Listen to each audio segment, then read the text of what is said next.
Ngayong nag-ban ng naturalized players ang SEA Games, pangamba ng karamihan baka gayahin din ito ng Asian Games. Lugi ba ang Gilas dito dahil wala si Brownlee at Kwame kung sakali? Paano kung sabihin ko sa inyo na hindi? Malakas pa din ang pwedeng maging kupunan natin, kaya tara, kwentuhan!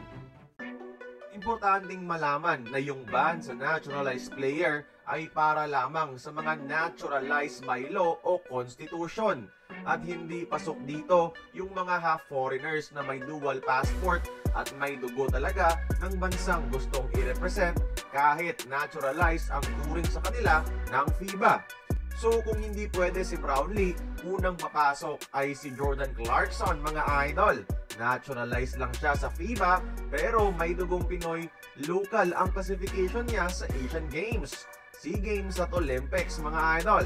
2018 muling naglaro si JC sa Asian Games and for sure gusto niyang makatikim ng gintong medalya dito. Pero yan ay nakadepende pa rin sa NBA kung papayagan nila ito. Pero take note, mga idol, 1-year contract lang si Clarkson sa Knicks.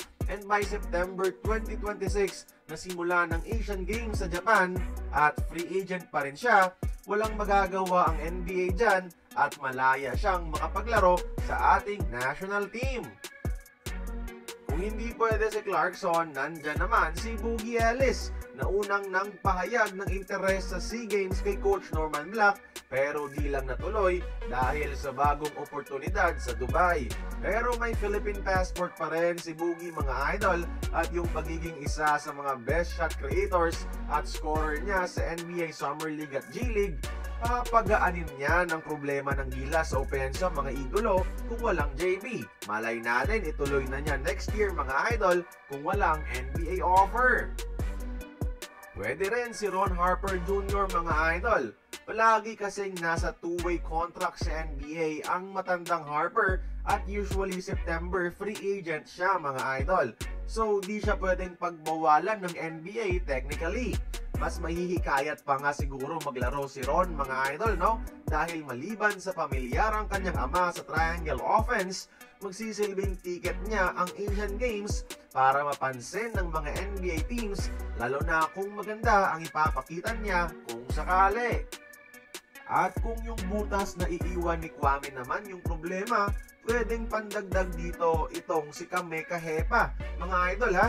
Kahit naglaro na sa youth team ng Team USA ito, dual passport holder pa rin siya, mga idolo, at local pa rin sa Pilipinas sa labas ng FIBA.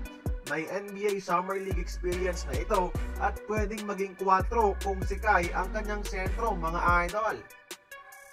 Kaya huwag tayong mabahala kung gagayahin din ng Japan Asian Games ang SEA Games rule na ito dahil maraming bala ang gustong maglaro sa ating national team. Nasa SBP na lang yan kung paano nila ito lalakarin. Pero umaasa pa rin ako, mga idol, na mas magaan ang rules ng Japan at magkakasabay-sabay lahat ng binanggit ko sa Gilas, pati na si Brownlee at Kwame.